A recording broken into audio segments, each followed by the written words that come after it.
Dando continuidade aos regimes especiais de instituições financeiras, existe o liquidante, que segundo o artigo 17 da Lei 6.024/74, diz que poderá ser afastado os administradores da instituição para efeitos de liquidação extrajudicial. E será nomeado um novo responsável entre os liquidantes. E este liquidante, ele assumirá a função independente de qualquer publicação. Do mesmo modo que ele vai exercer as funções, ele tem funções parecidas com do administrador judicial, neste caso recebendo remunerações e podendo ter o poder de tomada de decisões. Existe também o procedimento de liquidação, que segundo Marlo Tomazetti, diz que os ex-administradores deverão, no prazo de 5 dias, entregar ao interventor uma declaração assinada por todos os demais interventores, contendo, como por exemplo, nome, nacionalidade, estado civil, o endereço dos administradores, bem como os bens móveis e imóveis, e também se eles já tiverem participado de outra sociedade, no caso, os ex-administradores, né? No caso, após a posse, né, do interventor, ele terá um prazo de 60 dias para que possa fazer um relatório contendo toda a situação, né, da instituição, entre comprovado atos omissivos, né, bem como a proposta de justificação de doação. Após esse relatório, será encaminhado para o Banco Central do Brasil, para que ele possa autorizar o liquidante, requerer falência, liquidação extrajudicial ou até mesmo pedido de cessação judicial da liquidação. Tem também a verificação dos créditos. No caso aqui, o liquidante responsável irá proceder à publicação no Diário Oficial da União, bem como em jornal de máxima circulação local. Neste caso, o que ele irá informar? Será o aviso para que os credores declarem seus créditos, exceto aqueles depósito, aqueles que fizeram, né, depósito ou por meio de letra de câmbio. Neste caso, para que seja feito essa publicação, terá um prazo mínimo de 20 dias e um prazo máximo de 40 dias. Existe também a realização do ativo pagamento do passivo. O que é isso?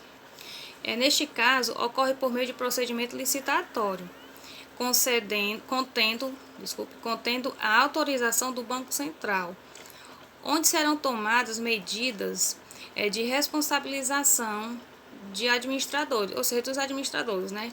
Bem como a medidas de declaração ineficácia dos praticados, medida ineficácia praticada pelos próprios liquidantes. Tem também o encerramento da liquidação.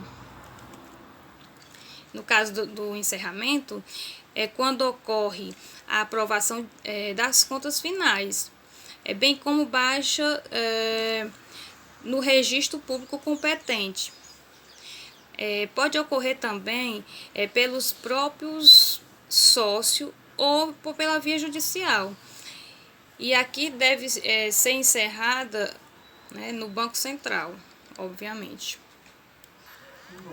Existe também a responsabilidade civil dos ex-administradores. Como é que fica essa responsabilidade civil? Neste caso, os administradores não respondem pelas as obrigações da sociedade, e sim pela importância ativa financeira das instituições. Neste caso, tem o decreto-lei, né, 6.024/74. Vem agora a natureza. Como é que ocorre a natureza?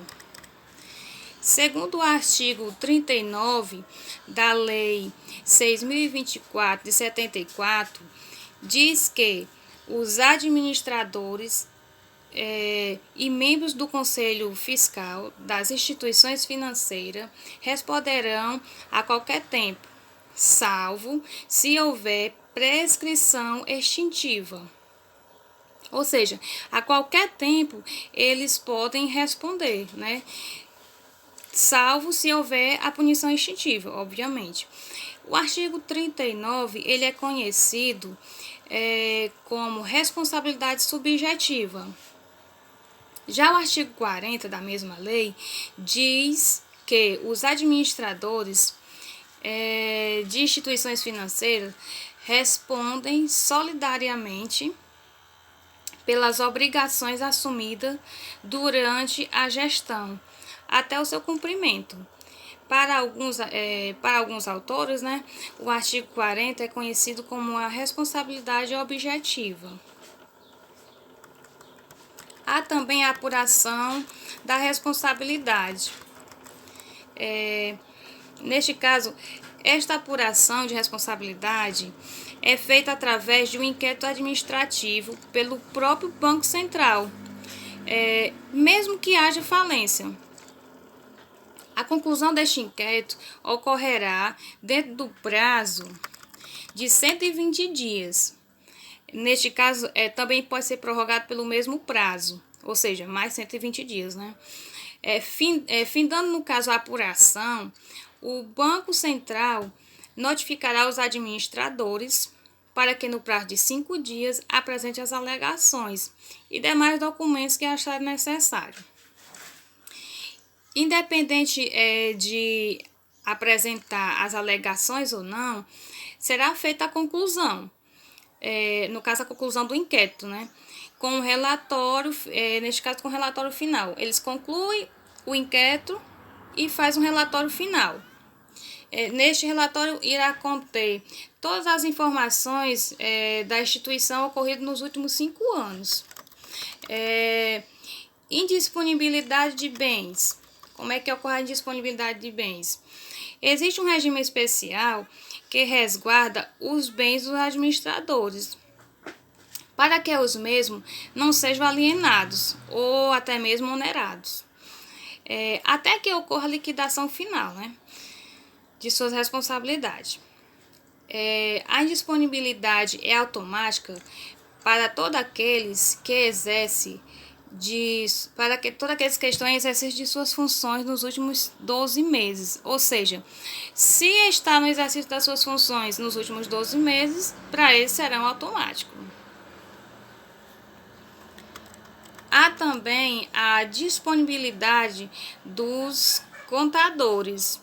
Neste caso, independente de prova do dolo ou culpa, haverá responsabilidade solidária daqueles que mantêm vínculo de controle com a instituição financeira. Isto é, conforme o Decreto-Lei 2.331 de 87. Isso em seu artigo 15, né? Combinado com o artigo 1º da Lei 9.447 de 97. Esse controle ocorre quando as pessoas jurídicas e instituições financeiras estão sob controle comum. Ou seja, aqui finaliza os regimes especiais das instituições financeiras.